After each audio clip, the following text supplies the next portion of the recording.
FMC Fast Chat takes you inside the news so you can be in the know in 30 minutes. Hosted by Fair Media Council CEO and Executive Director Jackie Clement, Fast Chat features notables in news, media, and business. Now, when it comes to understanding media shifts, today's guest has seen it all. With a career spanning over 40 years, Steve Dunlop has worked with everyone, from Fortune 500 execs to celebrities and professional athletes. He's racked up multiple Emmys, interviewed some of the most famous people in the world, and has been part of some high-profile documentaries on Netflix, like Trial by Media and Get Gotti. It's an honor to have Steve with us today. Jackie, it's an honor to be here. Thank you for having me. Let me start with a big picture question for you. So, because you've seen it all, you were around to see the rise of the 24/7 news cycle, then the digital platforms, how those evolved and turned into social media. So, in your opinion, what's the biggest game changer in the media landscape, and how has that impacted the way we communicate? Well, the biggest landscape changer, obviously, in the last 20 years has been the internet and the proliferation of social media. But the roots of what the state of the media is today, and the changes really go way back. They go back to when I was a kid, back in the Stone Age. I remember when I was growing up on Long Island, as a matter of fact, and I know Fair Media Council is Long Island based. I used to think of the big five radio stations in New York, and they were all on the AM band because FM hadn't really come into its own yet. Working our way up from the bottom of the dial, you had WNBC, which today is WFAN. You had WOR, where I would later work, and I'll tell you a story about that in a minute. You had WABC, which was the rock and roll powerhouse. You had WCBS, which became an all-news radio station in 1967. And you had WINS, which was one of the very first all-news radio stations in the country at 1010. So they were the big five. And because they were so big and influential in a marketplace with a galaxy of different owners, they wielded kind of outsized influence. And later in my career, actually, not long after I started in radio, I was at the age of 22, I was hired by WOR, which was one of the oldest and most respected radio stations in New York when I was growing up. And I was hired there as an overnight news writer. And I became friends with the morning news anchor there, a fellow by the name of Roger Skibinis. And he and I would occasionally go out for a beer, and he would tell me stories about what it was like when he came up in the 1960s. And I remember a story he told me, and this is about this highlights the influence that these big media outlets had back then, because they were essentially standing alone, giants in a sea of pygmies, if you will. He talked about covering a story one day where there was a civil disturbance of some kind on the east side near the United Nations. And WOR at the time was at 1440 Broadway across town. And they had a mobile unit. This is before even telephones were used on a regular basis to cover radio news. They actually had a mobile unit about the size of a Winnebago. So Roger got in the mobile unit, is driving across town. And the thing that astounded him, and he'd only been at WOR for less than a year at this point, he said, when I came out, he says, there was this phalanx of police standing and kind of holding off these demonstrators. And I don't remember what the story was about. It's not important. But what he told me was, he says, when they saw the WOR mobile unit coming, he said it was like the parting of the Red Sea. The police all gave way and allowed the WOR mobile unit to come through. There is no parting of the Red Sea for journalists today anywhere, and there hasn't been for a long time. And today, those big five radio stations, Jackie, the ones that I mentioned before, those big five, they're owned by two companies. Yeah. And at one point in our history, that was illegal. Radio stations, one owner could not have more than one radio station in a market. And today you've got the big five with two owners. So that kind of sets the stage for where we are with media today, and especially media training, because when you look at it, I see, honestly, two things going on. First, because of that change in the marketplace, you've actually got fewer options for news. Right. These these large owners discovered very quickly that in a medium with increasing competition from the internet and from satellite and from cable and what have you, they discovered very quickly, and this is especially true of AM radio, we got bills to pay. And the audience is stagnant or declining. They're being distracted by these other forms of communication. Get into the technical side of this. AM radio is a very expensive medium to operate. The electric bills for 50,000 watt radio station, you can imagine, are huge. You've got real Can't estate imagine. on vast swaths of land you need to propagate an AM signal. You can't just put it on top of a building. It has to be essentially propagated in a swamp. So there are special economic concerns. They said, you know what? Cheapest thing to do is get rid of news. Let's replace it with opinion. Now, the political consequences of that, I think we can probably talk about it on another whole podcast. But when it comes to media training, there are fewer and fewer outlets that are covering news, which means fewer people asking fewer tough questions of newsmakers. And on the PR side of things, which is where media training has tended to begin for a long time, they're looking at this and saying, fewer journalists, the journalists that are out there have more territory to cover. We can pick and choose now our outlet. We don't have to go to a reporter who's going to bother us with all these tough questions. We can go to a friendly blogger, or we can go to a friendly podcaster. I hope you're a friendly podcaster, Jackie. So there's been that tremendous change, and we at Dunlop Media have had to adapt to that. And one of the things that, and we can talk about this, that we have done is we're doing actually far less media training than we've done in the past, but the core skill, if you will, that we teach is taking your messages, turning them into a story, and then being able to develop the skill set to answer tough questions around it.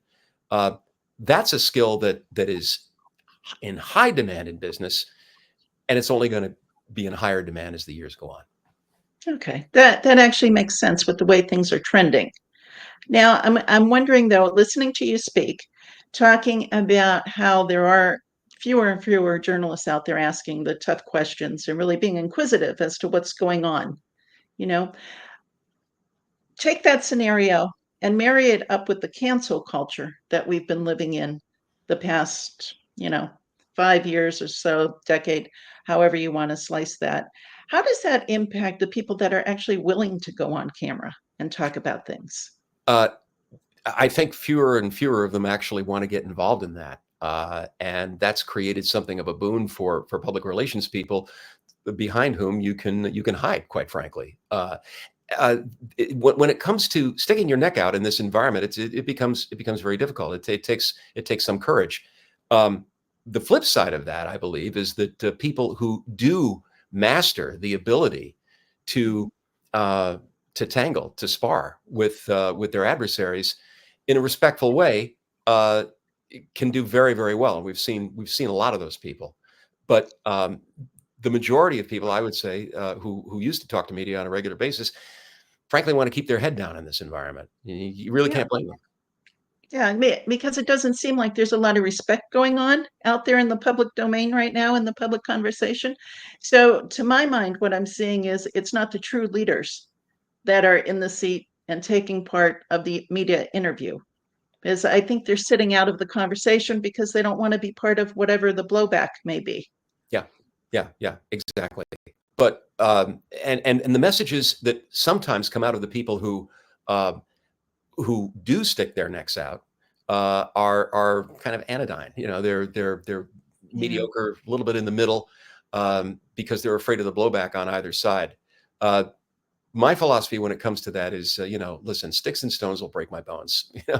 Essentially what Twitter, now X, has come down to is there are some good people on that platform. I'm not denigrating everybody, but there's an awful lot of name calling. There's an awful lot of just rudeness, rude language.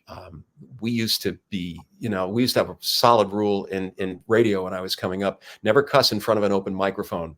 Well, never cuss in front of a microphone, because you never know when it might actually be open. And there's stories about that I could tell you, but maybe we'll save those for. Well, I'm kind of curious from your perspective, who would you say is a great communicator? Long list. Okay. In the recent past, Barack Obama tremendous communicator. Bill Clinton, excellent communicator. Ronald Reagan, my personal favorite, because he was the individual who understood. I think that he's called the great communicator.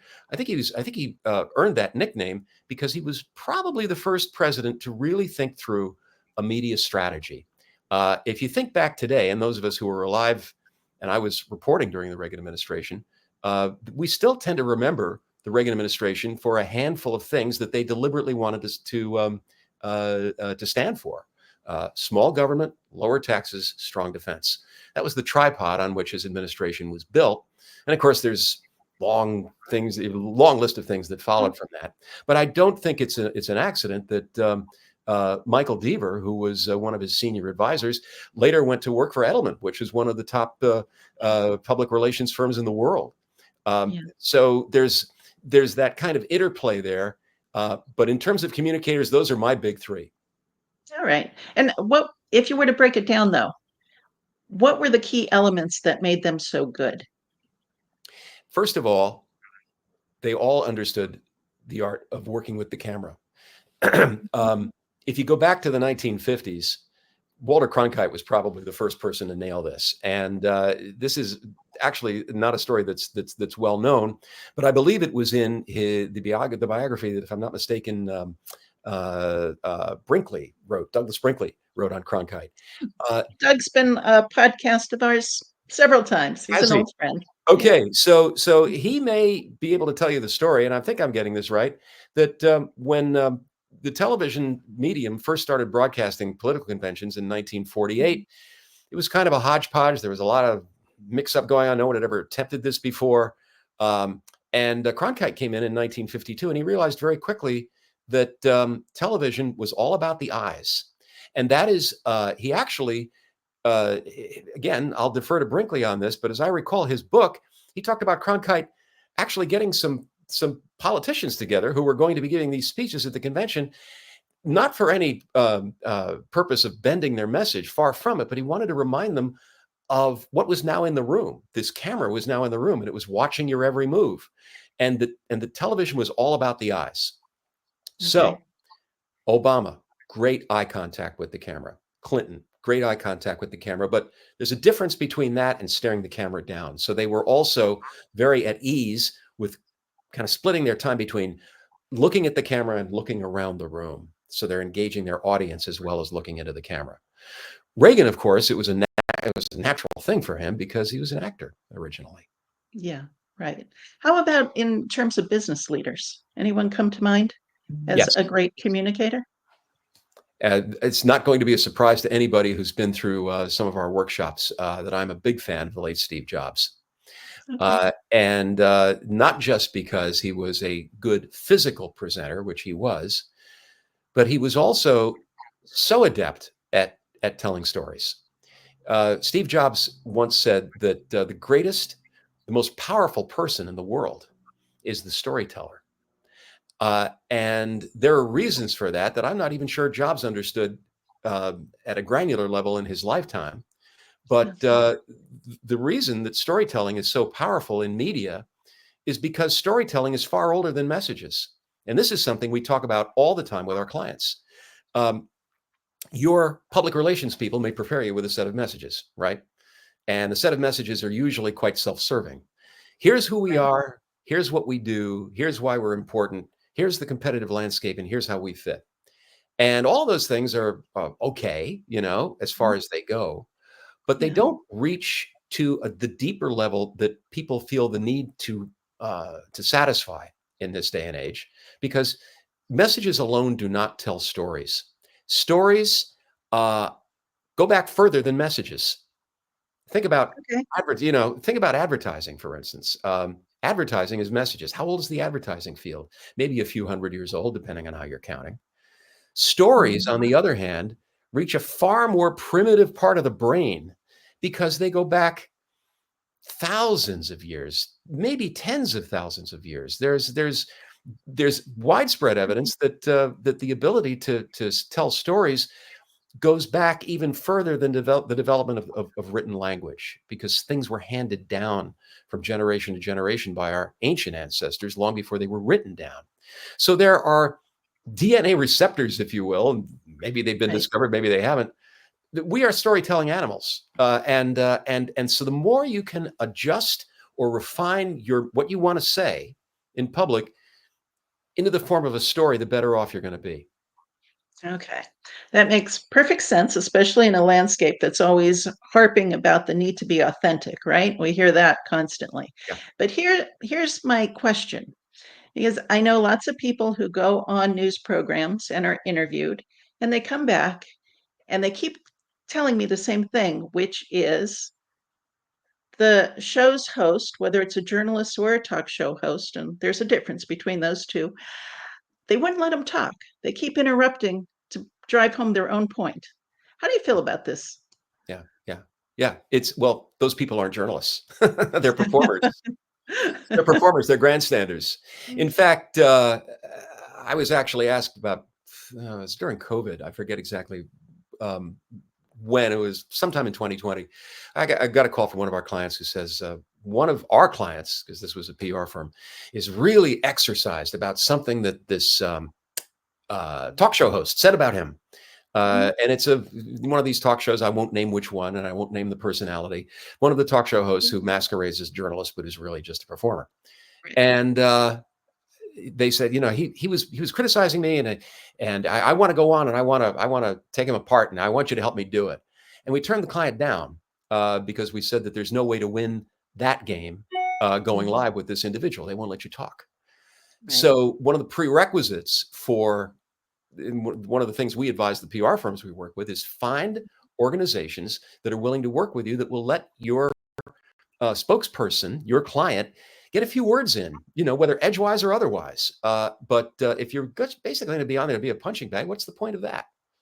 Yeah. And I'm wondering, is there any advice to someone who unwittingly finds themselves in that position, You mean like other an than ambush? just, yeah, well, other than just walking off, because we see that happening every now and then. Yeah. Well, first of all, you got to do your research and realize what you may be walking into, and then make a decision as to whether you want that or not. Uh, when you're talking about, on the other hand, an ambush situation, where let's say someone's been following you for a little while, and they can't get a hold of you, and you're trying to avoid them, and then they finally corner you in the parking lot when you're on your way to open your car to drive off, and now you're stuck. You shouldn't let it get to that situation. And good PR counselors will tell you that when you realize that a major media organization wants to do a story on you, and wants to do a story that, you're best off controlling the situation, engaging with that reporter, inviting the reporter in, talking to that reporter on your own turf. The reporter doesn't like doing the ambush. Well, there's a few who do, quite honestly, because it's great television. But they're going to get better answers from you, and you're going to have more of an opportunity to state your case, speaking to them one-on-one in a controlled setting, than you would ever have in a parking lot. By the time it gets to the parking lot, it's almost too late. Yeah. And how does social media play into this? Oh boy. Well, I think the biggest impact that social media has had, and I think we would have been hard pressed to see this coming 20 years ago or 30 years ago, Mm. is the inability of an increasing section of the public, and not just the American public, to distinguish between claims and evidence, Mm. between opinion and fact.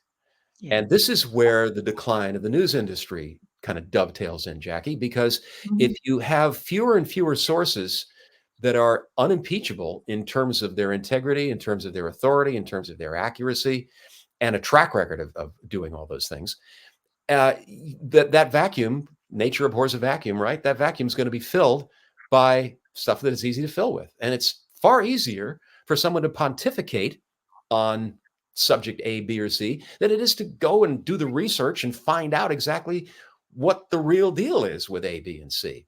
So that vacuum has been filled by people who are loaded with opinions, but very few facts to back them up.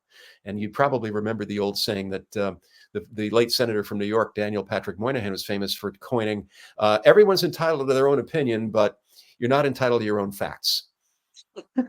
Which is true. And we bring this up a lot at the workshops we do at the Fair Media Council, as research shows, and I was stunned by this, that basically 70% of the American people can't distinguish between a fact and an opinion. And newer research is showing college graduates, 1 out of every 2 can't distinguish between fact and opinion. I'm glad you brought up college graduates. It's so true. The educational system is, at the very least, partly to blame for this sorry state of affairs. I'm a very proud graduate of Fordham University, Jesuit trained, and one of the things I learned from the Jesuits was logic. Okay, the principles of non-contradiction, how to distinguish a claim from a fact. Identifying fallacies in arguments. These are all things that used to be building blocks of higher education, Jackie.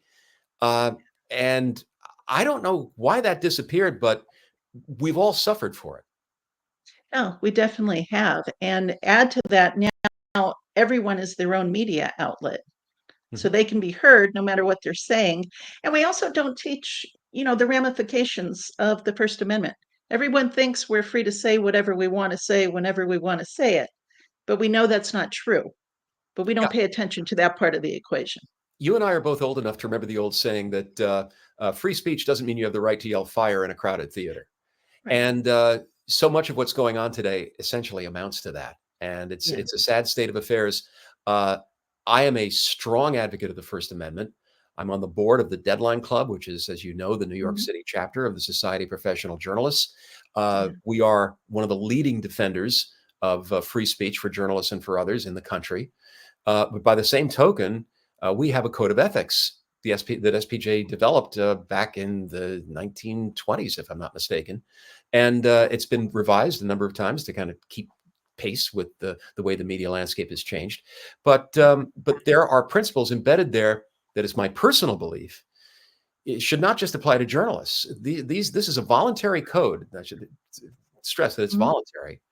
There's no like check the box or anything like that. But it's a code that has withstood all kinds of tests. And I believe that everybody who's online ought to read this code and adhere to its basic principles, because they are universal for communicators, not just for journalists. Oh, definitely. We actually created a code for students, for student media. And by media, we're defining anyone who's going online. So not just journalists, but our code's a little different because we place a premium on the person who's creating content to understand that what they're saying actually impacts people's lives somewhere down the line. So you're not just telling a story that doesn't have ramifications or impact. And I think that's part of the equation that's missing today, with so many quick hits of what's, soundbite journalism of what's going on. To your point, the first principle in the SPJ Code of Ethics is seek out truth and report it. Okay, that's kind of indispensable. But another major point, I believe it's the second or third point in the code, is minimize harm. You can get the story many times without harming people. And this brings me back to during my reporting days, one of the categories of stories that I just hated doing was funerals, because funerals are by definition kind of a private affair, especially for a mourning family that's lost someone as victims of violence and so forth. But there was always that unspoken pressure: get into the funeral, talk to people, stick the mic in their face when they come out, asking them how they feel. What kind of an asinine thing is that to do to a grieving family? But there are tasteful ways to get the story, and even approach people respectfully and with empathy, that don't involve those kinds of brass knuckle tactics.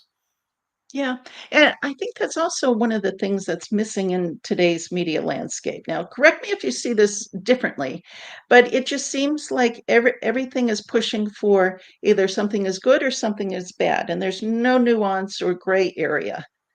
We don't have time for gray area. How did that happen? For gray area, and this is something else that's happened. We've had this it's been called, I think, the Great Sort in America, urban Mhm. versus rural and all the rest. We seem to have split into red and blue. Um, Media has not just followed that divide, but in many cases, I believe, kind of precipitated it. And why is that? There are economic imperatives to what's happened to media, because the economics were driving them to aim for the largest possible audience.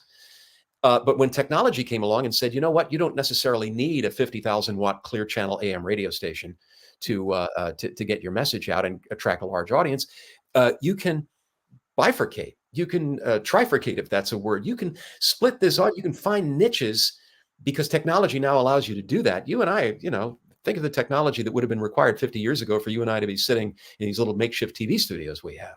Didn't Right. exist. But today, anybody can do this. Mhm. So as a result, you have smaller organizations that are catering to people based on their political preferences, based on their income, based on not even geography, but based on their interests, their hobbies. Uh, this wasn't possible technologically 50 years ago, but in some respects, this what you're describing has been helped along by media, even though the societal changes have probably helped as well. Yeah. So, do you think the breakdown of mass media into these niche areas, do you think that has contributed to the polarization of what's happening? Without a doubt. Without a doubt. As I said earlier, Mm. when AM radio stations were looking at the electric bill and saying, we're losing all our audience to FM, we're losing it to Yeah. cable, we're losing it to satellite. And I'm not even putting television into the equation, but something similar has happened there. Uh, Mhm. how are we going to pay the bills? The big five radio stations that I mentioned all had formidable news departments. WOR, when I joined in 1978, was at almost the peak of its popularity, but it was being severely challenged by WCBS and WINS, which came along later with news, strong emphasis on news in the 1960s. WOR has a history going all the way back prior to World War II, doing serious, Yeah. comprehensive news. Um, News operations are expensive by definition. It's Yeah. far less expensive to put on some person bloviating about the current state of affairs.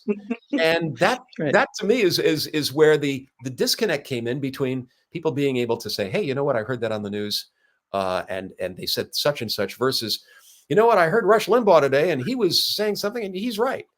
And so this inability to distinguish between opinion and fact, I believe, has its roots in the economics that drove the change in AM radio. Because as we all know, talk radio, as we know it today, kind of started in the Mm. 1990s during this period of crisis for AM radio.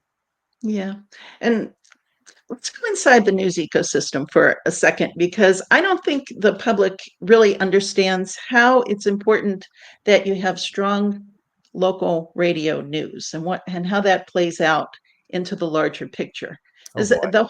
the whole career ladder, if you will, has been taken away because of the economics of news. So it used to be a good reporter, you had to start local. And that was where you learned how to confirm facts and find sources and, discover experts versus just the guy who wants to be in the news and that sort of thing. Yeah, And then those were the people that moved up the ladder to become the national correspondents. correct. We don't Yeah. have that anymore. No, we don't. No, we don't. Radio was a tremendous, indispensable training ground for me personally. And in fact, the very first radio station where I drew a paycheck is on Long Island, WGSM. I know they're not doing the format that they did Mhm. when I was there. I Yeah. think it may be an international language station now, if it's still on the Mhm. air at all. But uh, but there were signs even back then. The landscape was changing. We were doing news, and one of the great selling points of WGSM when I worked there as a 5,000 watt daytime radio station was its Yeah. ability to cover the local community. And we had a small reporting staff of I think 4 full-time reporters, and I started there part-time when I was still in college at the age of 18. Yeah. And eventually, when I graduated college, I got a full-time job at WGSM. But it taught me, A, how to track down a story, B, how to distinguish fact from opinion, Mm. C, how to think on my feet, think on the fly, because Okay. radio is just that kind of medium. Mhm. And that training ground is now absent for so many people. I was very fortunate in that I never had to leave New York to continue that training ground. I became the news director of another radio station on Long Island, and then from there became an overnight news writer at WOR. That was the big career change in my life that led to me working on television and eventually at CBS News, where I stayed for 14 years. So but those training grounds don't exist anymore. But just even looking at CBS, for instance, Frank Sedapani, Bill Whitney, um, I'm sure others whose names I'm forgetting right now, but they went on to work at the network level at CBS News. They all started on Mhm. Long Island at these little radio stations. Right. Yeah. Now, when you were at CBS News, you did something called To the Minute. Yes, interesting Well, story. Go ahead. in today's media landscape, wouldn't that seem like an hour-long broadcast? Up to the Minute is a historic name at CBS News. It long preceded me there, and it was an overnight news program. And the When I anchored that program on a substitute basis, I was working at CBS at something called the Bulletin Center, which was essentially a creature of the cutbacks in television news that were inevitable in the late 1990s and into the 2000s. There's a story that I heard, and in fact, I kind of owe my career at CBS to this story. But when Princess Diana was killed in that awful car crash in Mhm. 1997, it Yeah. was a Saturday night. It was Labor Day weekend. Mhm. This was before cell phones became ubiquitous, so a lot of the news people were still on pagers, and they'd sent everybody home because the initial word was that she was going to be okay, and then they realized, oh my gosh, Princess Diana's dead, and we have nobody in the building who could go on the air and present the story on television. They Yeah. actually had one fellow from radio who shall go nameless because he had a ponytail. They wouldn't put him on the network news with a ponytail. It's like, okay, what are we going to do? Well, they plugged in the BBC. This is my understanding until they could basically get their act together, get everybody back from the Hamptons or wherever they were. Right. And CBS had to go to the affiliates with their hat in their hand, essentially, and say, listen, we'll never let this happen again. We are going to establish a separate unit within CBS News. It'll be a rolling responsibility across all the shows. Mhm. You are responsible. CBS This Morning, CBS Evening News, overnight, the show called Up to the Minute, all responsible for this entity, this floating entity called the Bulletin Center. We know where to go now if there's going to be a bulletin on the air. So there was always somebody in the building. Then they realized there are shifts they couldn't cover, and that's when they turned to a couple of us, and I was one of two people who was asked to cover the Bulletin Center for prime time, essentially. When Before the Up to the Minute anchor would come in, and after the evening news anchor, I learned the most about journalism and reporting, and by extension about how to train people to handle themselves in media by working as a journalist under um, the tutelage and supervision of people who knew better than I. Uh, some of the most important Okay. lessons I learned right at WGSM, and before that at my college radio station, WFUV. But learning by doing is really the only way to do it in this business. Um, and I know that there are people who've been to journalism school and so forth, and I have great respect for them.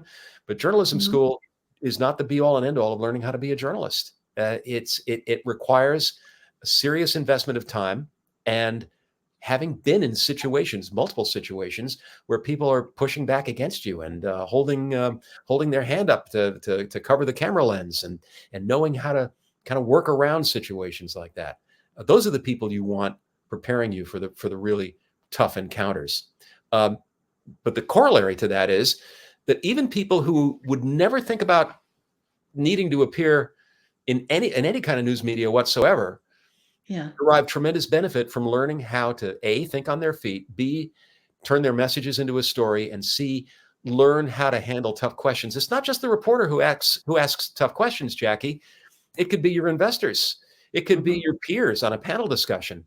That's the majority of what we do now, is preparing people for that. Okay. And I would think the ability for them to go directly on social media Yes. to answer the hard questions or to tell the story or to give an explanation of, the crisis that just happened and here's how we're clearing it up. Yep. Yep. Yep. Although the tendency is to avoid the kinds of one-on-one um, discussions like you and I are having. When a crisis hits, still, unfortunately, the knee-jerk reaction of many companies is, okay, let's circle the wagons, let's issue a statement. And that doesn't really get you anywhere because it's not going to address a lot of the lingering questions. And if you're not providing someone out there to actually go live and have a discussion like you and I are having right now, uh, it leaves kind of the bad taste in the audience's mouth. Why are they hiding behind this statement? Why aren't we seeing someone? Why, there's something's fishy here if we're not actually seeing someone go out and defend this live. So that's what I would encourage people to do is stop thinking about issuing the statement. The statement is a good place to start, maybe, but you got to get somebody out there to answer the tough questions. And that's where we specialize in preparing people. So, how do you feel about it when a company will issue a statement saying we have no statement at this time, or it's in the news that, the company officials were unavailable for comment? Well, company officials unavailable for comment should never be one of the things that you hear coming out of a company. One of a good friend and a colleague I respect tremendously, a fellow by the name of Ray Cairns, who's a longtime PR exec, used to say to his direct reports, he says, "I never want to hear somebody say that we were unavailable for comment." In other words, you can always find me. But, here's my cell phone. Back in the day when there were pagers, here's my pager number. We will always respond because unavailable for a response automatically, it not only looks bad, but to good reporters, the few of us who are left, it's a little bit like waving a red flag in front of a bull. It's going to make me want to push harder to find you if I get the sense that you're hiding. Okay, fair enough. Any other media tips that you can give easily to people? Look at the camera. Okay. And this is something that's become of tremendous importance since the advent of Zoom and similar technologies. So often we will see people being interviewed on camera, and people on the other end are giving no advice on how that person should set up their Zoom camera. If you'll notice, for instance, of course, we do this every day of the week when we're working with clients remotely. The camera that we work with here, it's embedded in my laptop, which is like anybody else's laptop, but we raise it up so that I'm at eye level with you.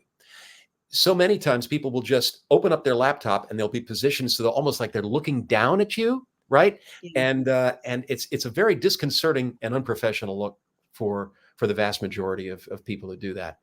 The other thing I would strongly suggest is that people think about what they want to say before they get into an encounter. Not so much have an agenda. I mean, yes, have an agenda, but make sure that agenda is adapted into story form. Stories have defined parts, and people forget this all the time. They equate telling a story with like telling a joke. It's not. It's more of it's more like following this ancient principles that every good story contains. One quick tip I'll give along those lines: a lot of people, when they try to tell stories, forget one of the most indispensable, and this goes for companies that are promoting themselves or addressing an issue in the marketplace, and it goes for individuals. The most indispensable quality of any good story is an element of conflict. You cannot tell a good story without conflict. And then you say conflict, you get a lot of people saying, "Oh, we don't want to go near any conflict. We're afraid of conflict. We want everything to be nice." Well, good luck with that, because your story isn't going to get traction. Right. Okay. Good advice. Good advice. So, Steve, how did you ever end up getting interested in media to begin with? You started as a kid. Yeah. Well, I was kind of a born interviewer, my mom says. I was one of these kids who walked around before, I think I got my first tape recorder when I was like 8 years old. But even before that, at like 2 or 3, when company would come over to the house, I would actually grab a spoon out of the kitchen and I would go up to people and say, "What's your name? What's your occupation?" So I became kind of famous for that. I've always been a curious individual too. Reporters tend to be curious people. We are really interested. In fact, my wife and I sometimes joke, because she's in journalism as well. She'll say, we'll drive down a street. She'll just pick out a random house. She'll say, see that house over there? I wonder what that guy's life is like. I wonder what that person's life is like. That's kind of the way journalists are wired. So you take that and you make a career out of it. It's in some respects easier to do today because anybody has access to a worldwide audience if they know how to set up a website and how to set up a YouTube channel and all the rest. But the quality of what you see out there, I think, has gone down because so many of those newbies have forgotten kind of the fundamentals or maybe never learned them in the first place. Right. Okay. So tell me this. What's the best part about being Steve Dunlop? uh, Good question. I would say, just off the top of my head, that what we started back in 1991 has enabled us to kind of run our own show. Uh, we Anyone who's worked in the news business for a long time knows the stories of people who toil in the trenches for years and years and decades, and they're working for what started out as one size company, and now it turns Right. into a larger company, and it's even 30 years in a gold watch anymore. It may be 30 years and then a layoff, or and again, I can't name names, but there's one fellow in particular that I knew who was a tech at one of the networks I worked at. Every day I'd see him and he'd say, Steve, he says, I can't wait. He says, I'm counting the days till I retire, counting the days till I retire. And he was a wonderful fellow, just a sweet guy, but you could tell he was kind of beaten down by the system. And a couple of weeks after he retired, he dropped dead. And, so what we have done, or what Steve Dunlop has been blessed to be able to do is enjoy a career that, where I've continued to work my journalistic chops, help people tell good stories, help people become better communicators, and at the same time have a great relationship with my wife of 26 years and raise a son. So there's a lot to be said for the independence that this has afforded me personally, and I'm very, very, very grateful for it. The Fair Media Council is a 501c3 nonprofit organization advocating for quality news and working to create a media-savvy society. For more information about the Fair Media Council and upcoming Fast Chat shows, check out fairmediacouncil.org.